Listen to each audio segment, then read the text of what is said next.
We heard about the US and China, good and bad news this week. We heard about US and Japan. We heard about Trump and the impeachment proceedings. Now, we hear that the US might push actions against the EU. That might be actually granted by the WTO for illegal state aid to Airbus. If that happened, that would be massive for the trade war stage. We would have US and EU on a battle. That would mean a lot for global economies.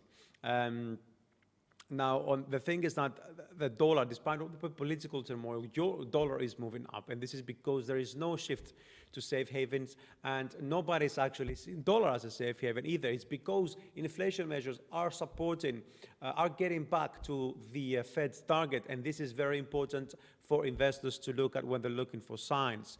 On the European side, now the thing is that despite this new sort of narrative around trade war, potential trade war with the US, we had German ECB member Lautenschlaeger resigning, and she was a QE positive.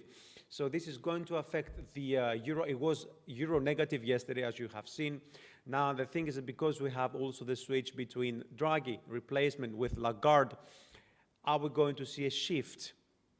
Is the big question on European policy towards a fiscal tailoring rather than QE-led. Let's see. Today, for that reason, we're going to see the two FX majors, dollar-yen and euro-dollar. It is very important to keep an eye what's happening today with core PCE price index. This is the inflation measure for the Fed. Starting with euro-dollar, my view has changed. To be honest, I was looking at this to start moving higher from here. Now, with the latest move to the downside, I've changed my labeling. This is 1, this is 2. 3 is a little bit lower than that. Within that intermediate cycle, we'll have another minor one, which is probably,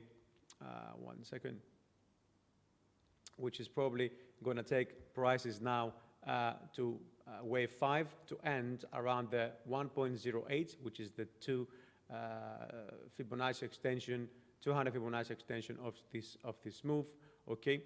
And then we should be looking really at prices very soon. I suppose after the 1.09 stops are taken out, should see wave 4, then wave 5. That will be the intermediate 3.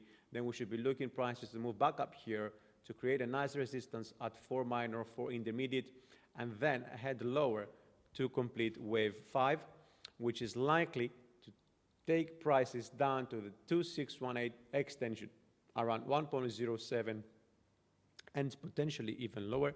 That, of course, will depend on what happens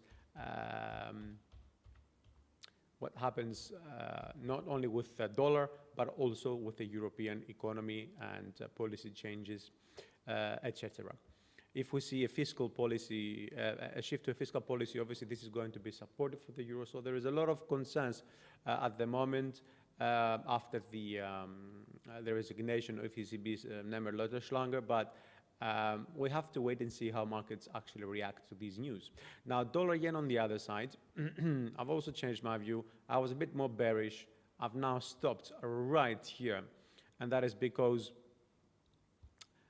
after this move to the this is January low, right? We've had this sort of fresh low, let's say, right? Down there, which is around 1.4 something, and it's lower than the previous low. And for that reason, I believe that we have actually gotten at a good reversal level here, which means after ending this is an ABC correction, right? This is wave B, and down here wave C. After correcting down here, we've also ended, oops, 1 second, that was the wrong button. We've also ended the wave 2 cycle. We should be looking really at prices now to start moving higher and breaking fresh lows. We're looking at least at 114.5 and going. As long as, of course, this indeed turns out to be a 1, 2, then we should have 3, 4, and 5. Within that, we should have another 1, 2, 3, 4, like looks like, and another 5 is going to end these most likely minuet wave over here, and then most likely that is going to be a nice minor over here, 3, 4, and 5 wave. Okay, so you get the point. Understand how this is moving to the upside.